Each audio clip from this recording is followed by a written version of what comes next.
अस्सलाम वालेकुम, मैं हूँ ज़ाहिदा। उम्मीद करती हूँ आप सब खैरियत से होंगे जहाँ भी होंगे। नाज़रीन, दुआ ज़हरा का केस तकरीबन 1 माह 21 दिन तक चला। किस तरह दुआ ज़हरा को अगवा किया गया कराची से। दुआ ज़हरा रमज़ान में जाती हैं घर से बाहर और वापस नहीं आती। उसके बाद पुलिस जो है खड़ी होगी, और पुलिस भी शायद इसलिए खड़ी हुई, सोशल मीडिया ने बहुत आवाज़ उठाई, ख़ास तौर पर उसके वालिद का किरदार बहुत अहम रहा। वरना हमारे यहाँ जिस माशरे में हम रहते हैं वहाँ वालिदैन इस तरह की बातों पर चुप करके बैठ जाते हैं कि बच्ची घर से चली गई, गैरत का और अना का मसला बना लेते हैं। लेकिन दुआ के वालिद की एक ही बात थी कि मेरी बच्ची को वर्गलाया गया है। हालांकि पुलिस ने यह भी कह दिया था कि सीसीटीवी फुटेज के ज़रिए और जो आपके घर की नेट की डिवाइस है उससे ऐसे शवाहिद मिले हैं कि दुआ ज़हरा किसी शादी वाले चक्कर में मुलविस थी, और शादी जो है ज़हीर से फिर हमारे सामने भी आई कि दुआ ज़हरा ने निकाह कर लिया और बार बार अपने वालिद को ब्लेम करती रही, अपने घर वालों को ब्लेम करती रही कि मैंने अपनी मर्ज़ी से शादी की है और मेरे वालिद जो है बार बार मेरा पीछा कर रहे हैं, मेरे ससुराल वालों को हरासा कर रहे हैं, मेरे हस्बैंड को हरासा कर रहे हैं। और यहाँ तक कि जब मैं अपने वालिद के पास थी तो जो मारते थे, धमकाते थे, तो मैं वापस नहीं जाना चाहती और ये राग अलापना छोड़ दें कि मेरी उम्र 18 साल से कम है। लेकिन दुआ ज़हरा के वालिद का यही कहना था बार बार कि मेरी बच्ची जो है जो बोल रही है वो झूठ बोल रही है, उससे कहलवाया जा रहा है, उसकी शादी हो नहीं सकती क्योंकि वो 18 साल से कम है। उसके बाद फिर दुआ की एक और वीडियो आती है, अपने हस्बैंड के साथ जो है बर्थडे का केक काट रही होती है और कहती है कि मैं अपने ससुराल में बहुत खुश हूँ। और ये बात झूठ है, ये कहा जा रहा है कि मेरे ससुराल वालों का ताल्लुक किसी गैंग से है, मेरे ससुराल वाले जो हैं कोई बच्चों को अगवा करते हैं, लड़कियों को अगवा करते हैं। ऐसा कोई सीन नहीं है, मैं अपने घर में बहुत खुश हूँ। लेकिन दुआ के वालिद ने फिर जो है सिंध पुलिस को ये बात कही कि सिंध हाई कोर्ट में जो है ये फैसला किया जाए और दुआ का जो केस है वो सिंध में जो है किया जाए। तो उसके बाद सिंध हाई कोर्ट हो या फिर पंजाब हो, पूरी पुलिस जागी और दुआ को जो है चिश्तियाँ से बाजियाब कराया गया। किसी वकील के घर वो ठहरी हुई थी अपने आप को जो है सेव करने के लिए, ज़हीर को भी और दुआ को जो है पुलिस ने आज अपनी तहवील में ले लिया। कुछ लोग कह रहे हैं कि पुलिस ने अगवा कर लिया, अगवा नहीं किया, पुलिस ने अपनी हिफाजती तहवील में लिया है। उसका मतलब है कि दुआ ज़हरा सेफ हाथों में, उसके वालिद का जैसे बार बार कहना था बेशक मुझे ना दी जाए दुआ लेकिन उन लोगों से बाजियाब कराई जाए। तो एक तरफ पुलिस का ये भी कहना है कि निकाह अगर हो गया है और 2 महीने के बाद दुआ 18 साल की हो जाएगी तो इतना दारुल अमान में उसको छोड़ देंगे, 2 माह के बाद अपने हस्बैंड के साथ चली जाएगी। तो अब 10 जून को जो है उसको सिंध हाई कोर्ट में पेश किया जाता है। देखते हैं दुआ वहाँ पर क्या बयान रिकॉर्ड कराती हैं, ज़हीर क्या कहते हैं। और उसके वालिद का भी आज एक वीडियो पैगाम जारी हुआ जिसमें वो बहुत खुश थे, खुशी के आंसू थे और ख़ास तौर पर यूट्यूबर्स का और मीडिया का बहुत शुक्रिया अदा कर रहे थे क्योंकि यूट्यूबर्स ने दुआ के लिए बहुत आवाज़ उठाई। वरना हमारे यहाँ सिस्टम किसी के लिए इतनी जल्दी जागता नहीं, और ख़ास तौर पर सिंध का सिस्टम जो इतना घटिया सिस्टम है कि जहाँ पर हम लाशें रोज़ देखते हैं, जहाँ पर हम रोज़ डकैतियाँ देखते हैं, उस सिस्टम में जो है दुआ के वालिद खड़े रहे, झुके नहीं और बार बार अपनी बच्ची के इंसाफ के लिए आवाज़ उठाते रहे कि दुआ के लिए आवाज़ उठानी है। तो आज जो है दुआ के केस का ये तो एक बड़ी अहम पेशरफ्त है कि दुआ को जो है बाजियाब करा लिया गया है। लेकिन दुआ को बाजियाब भी करा लिया गया है। अब देखते हैं दुआ जो भी बयान देगी वो हम सबके सामने आ जाएगी कि दुआ अपने शोहर के साथ जाती है, दारुल अमान जाती है या उसको कहाँ रखा जाता है। लेकिन दुआ के केस से हमें एक बात सीखनी चाहिए कि दुआ का जब केस पकड़ा गया था, जब दुआ की नेट डिवाइस से बात सामने आई थी कि दुआ घर से चलेगी, तो पबजी गेम खेला करती थी दुआ, और पबजी गेम के ज़रिए ही उसकी ज़हीर से बातचीत होना शुरू हुई थी। ज़हीर ने वहीं से ट्रैप करना स्टार्ट किया था।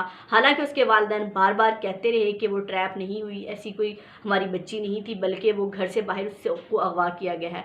लेकिन हमें इस सच को मानने से इनकार नहीं करना चाहिए कि पबजी एक ऐसी गेम है जहां हमने बहुत सारे लोगों की जानें जाती हुई देखी हैं पबजी के ज़रिए और बहुत सारे लोग ट्रैप होते हुए देखे। तो दुआ अगर 18 साल की भी है तो उम्र कच्ची है और वो बातों में आ गई। तो अगर वो 18 साल से कम थी, ख़ासतौर पर वालिदैन जहाँ इतनी आवाज़ उठा रहे हैं, एक अहम किरदार अदा किया, उसके वालिद ने अपनी बच्ची पर पूरा यकीन रखा। वहीं पर यह भी देखना चाहिए था अगर वो 18 साल से कम थी तो अगर वो टेक्नोलॉजी इस्तेमाल कर रही है, मोबाइल इस्तेमाल कर रही है, लैपटॉप इस्तेमाल कर रही है, हम ये भी चाहते हैं कि हमारे बच्चे तमाम टेक्नोलॉजी का भरपूर फ़ायदा उठाएं और इस्तेमाल भी करें। लेकिन फिर ये भी देखना चाहिए वो कौन सी ऐप यूज़ कर रही है, किससे बात कर रही है, किसका नंबर है, क्या ताल्लुकात हैं, कितनी देर उसको फ़ोन आ रहे हैं। जब आप ऐसी बातों पर तवज्जो नहीं देंगे, फिर जब इस तरह के बड़े केस आते हैं, बड़ी चीज़ें सामने आती हैं, फिर हम जो है इदारों को और पुलिस से जो इंसाफ लेने चले जाते हैं। तो पहले हमें अपने बच्चों पर यह तवज्जो देनी चाहिए कि अगर बहुत सारे वालिदैन हमने आजकल ऐसे देखे कि अपनी जान छुड़ाने के लिए जो है मोबाइल बच्चे को पकड़ा देते हैं कि खैर है हमारी जान छूट जाए, बच्चा जो भी देख रहा हो, कॉन्टेंट जो भी देख रहा हो, जिससे मर्जी बात कर रहा हो, उस पर हमारा फोकस नहीं होता। एक दफ़ा इब्रारुल हक ने एक बात कही थी जिस पर पाकिस्तान की माओं को जब बहुत गुस्सा आया तो उन्होंने कहा था कि आजकल की माएँ जो हैं पोएम्स लगा के मोबाइल पर दे जाती हैं। हमारा टाइम होता था माएँ जो हैं गोद में लेती थी और कलमा पढ़ के लोरी सुना के सुलाया करती थी। आजकल की माएँ लोरी नहीं सुनाती बल्कि मोबाइल देती थी। तो ठीक बात कही थी कि माओं को जो है अपना किरदार अदा करना चाहिए। जो दुआ का जो केस है वो हम सब की आंखें खोल देने के लिए काफ़ी, क्योंकि हमारे यहाँ दुआ जैसे के वालिद जैसे वालिद बहादुर नहीं होते। हमारे यहाँ वालिदैन बात ही नहीं करते, कहते हैं हमारी गैरत का मसला है, हमारी अना का मसला है, लोग क्या कहेंगे कि इनकी बच्ची चलेगी, इनकी बच्ची ने घर छोड़ के शादी कर ली। और आजकल पाकिस्तान में घर से छोड़कर शादी जाने का रुझान भी बहुत पाया जाने लगा है। ख़ासतौर पर फैसलाबाद में 60% लड़कियां जो हैं घर से छोड़कर शादी करी। तो इसकी एक बड़ी वजह यह है कि वालिदैन और बच्चों में गैप आना शुरू हो गया है। और जब गैप आता है आप अपने बच्चों को उस तरह से टाइम नहीं देते और बच्चों की बात को नहीं सुनते। हालांकि बाद में आप उसी चीज़ को एक्सेप्ट भी कर लेते हैं उस शादी को, लेकिन जब उससे पहले बच्चा आपको बता रहा होता है, ये बच्ची बता रही होती, तो ज़ात पढ़ाई जॉब का मसला बनाकर उस चीज़ को इनकार किया जाता है। तो समझाइए आप अपने बच्चे को कि ये अच्छा है ये बुरा है। लेकिन जब बच्चा नहीं समझता तो उसकी हाल पर उसको छोड़ देना चाहिए, बल्कि फिर उसके फैसले में उसका साथ देना चाहिए, इससे पहले कि बहुत देर हो जाए। दुआ जैसे केस और हमारे सामने बच्चियां बाहर जाके शादियां करें, बेबरकती भी होती है। जब बाद में आप लोग एक्सेप्ट कर लेते हैं तो पहले ही ऐसा माहौल बनाइए कि बच्चे आपके दोस्त हों, आपसे बातें शेयर करें।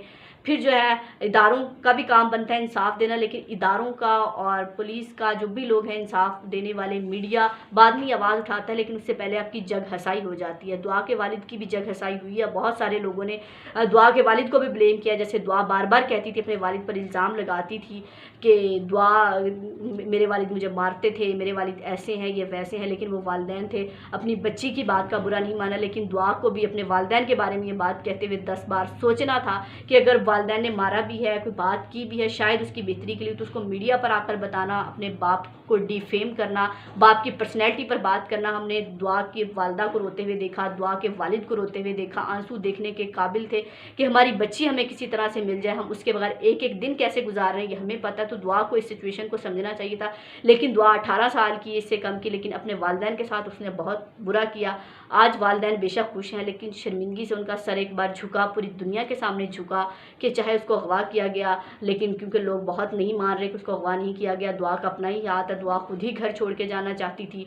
तो कौन कह सकता है कि दुआ जो है को अगवा किया गया, दुआ ट्रैप हुई है, दुआ ने शादी किया। जब दुआ ऐसे बयानात दे रही है, दुआ ऐसी बातें कर रही है, वालिदैन जो है पर्दा डाल रहे हैं, अपनी गैरत पर बात नहीं करने दे रहे। तो दुआ जैसे बहुत सारे केस बनने से पहले और बहुत सारी बच्चियां दुआ बने, दुआ जैसे केस हो, इसी तरह ट्रैप हो, तो वालिदैन को अपना किरदार अदा करना चाहिए। ये देखना चाहिए कि टेक्नोलॉजी वो इस्तेमाल कर रहे हैं, मोबाइल इस्तेमाल कर रहे हैं, कितनी देर इस्तेमाल कर रहे हैं, क्या देख रहे हैं। और अपने बच्चों को अपना दोस्त ज़रूर बनाइए कि इससे पहले कोई और उनका बाहर का बंदा दोस्त बने और उसको गलत राह पर ले जाए, जैसे दुआ के साथ हुआ कम उम्र में।